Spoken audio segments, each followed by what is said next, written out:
James chapter 3. We just wrapped up James 2 last week. We talked about faith and works, and I want to give a few more thoughts about that in this week's lesson before we dive into taming the tongue and some of the other things that James talks about in James chapter 3.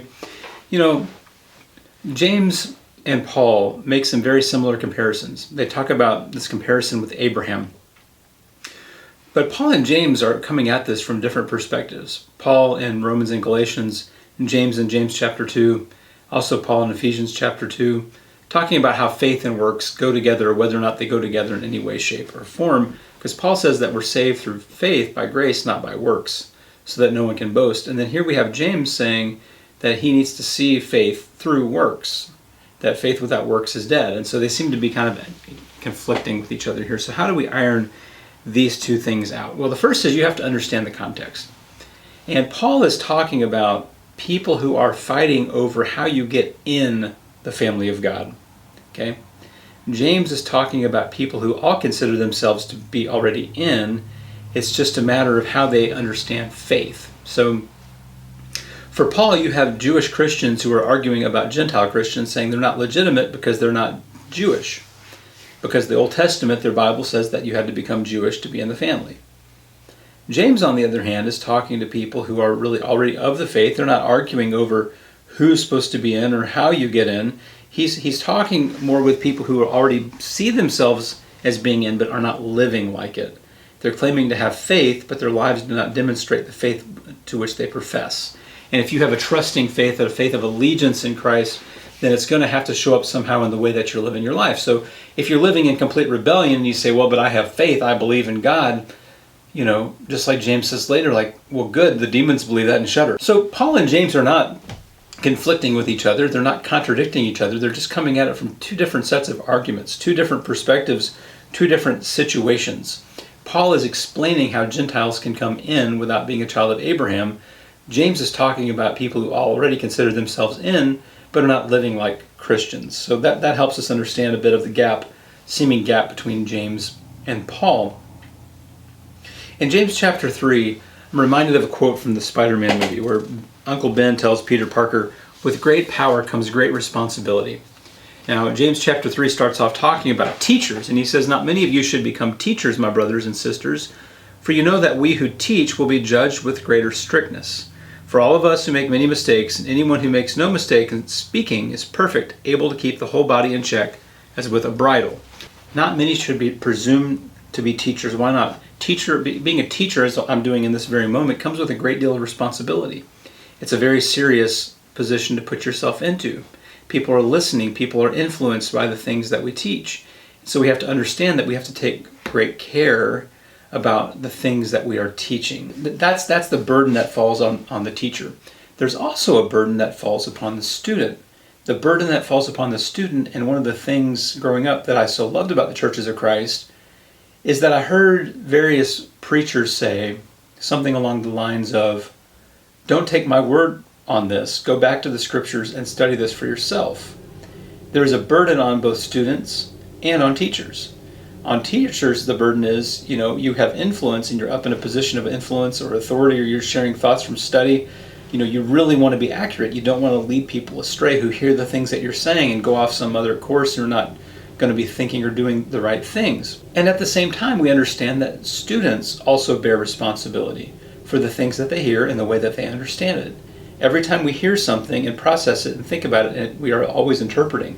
And so the student also, as a learner, has a responsibility in the instruction and the teaching and the learning process. So yes, teachers bear great responsibility, as do students, but the teacher bears the greater responsibility.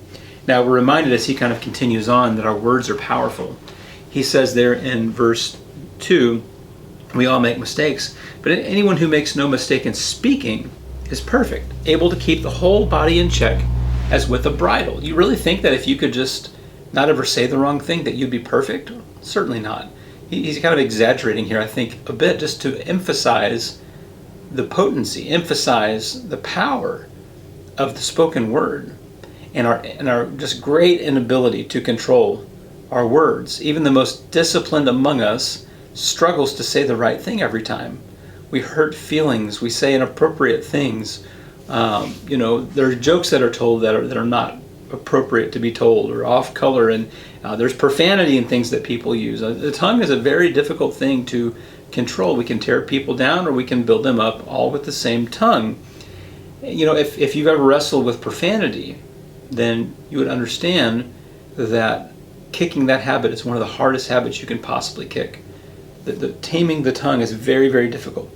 He says in verse 3 of chapter 3, if we put bits in the mouths of horses to make them obey us, we guide their whole bodies. He's saying if we could just control the tongue, then there would be so many other things that would fall into place.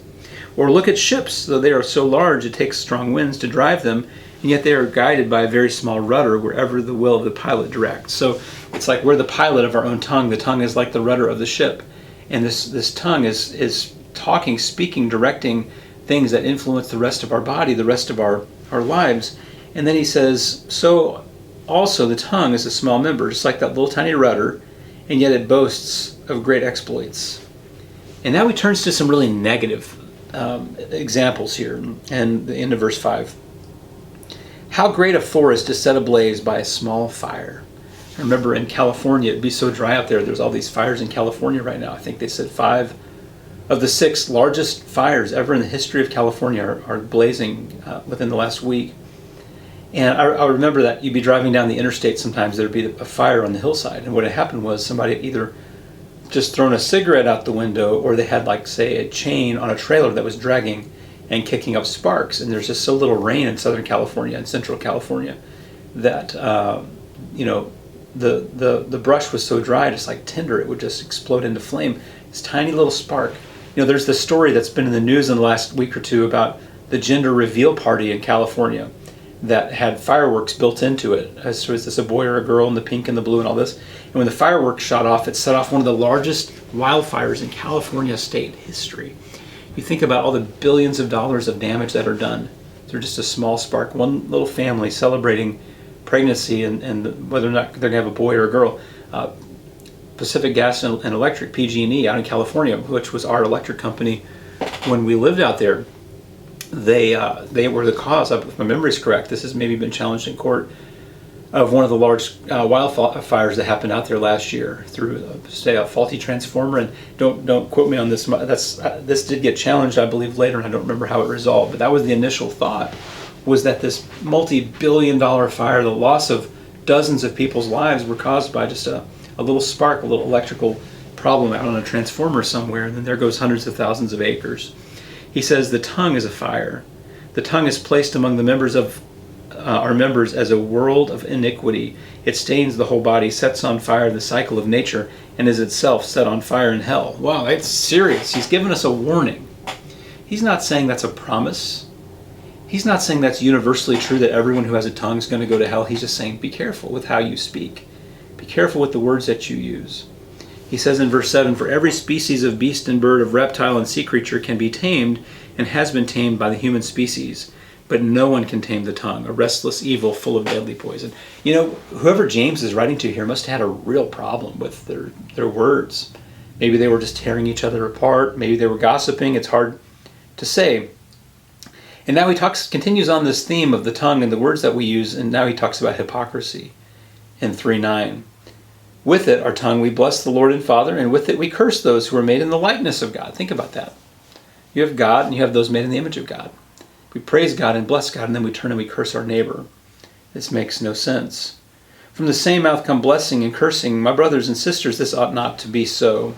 Does a spring pour forth from the same opening both fresh water and brackish or salt water? Can a fig tree, my brothers and sisters, yield olives, or a grapevine figs? No more can salt water yield fresh. He's saying, whatever your tongue is, that's what it's going to yield. You can't have a saltwater spring that puts out fresh water. If your tongue is evil, if your words, or the mind that drives the tongue has evil thoughts, it's going to come out. There was an old saying that people would say whenever somebody would use a bad word, they would say, you kiss your mama with that mouth? It's kind of the similar thought here. You praise God with that mouth? You praise God with those lips, with those words, with that tongue? And yet you say things like this. This makes no sense. And so then he talks, again, it has a little bit to do with our words in 14 about boasting, but now he's going to talk about the kind of life that we should live, a life that is full of wisdom. What does the wise life look like? Who is wise and understanding among you? He asks. Verse 13. Well, here's how you show it. Show by your good life that your works are done with gentleness born of wisdom. The NIV says, good works done in humility. Good works done in humility. It's the person in the humble life who is not being driven by pride, who does things just because they're right, that truly is a wise person. Now he gives the flip side of that.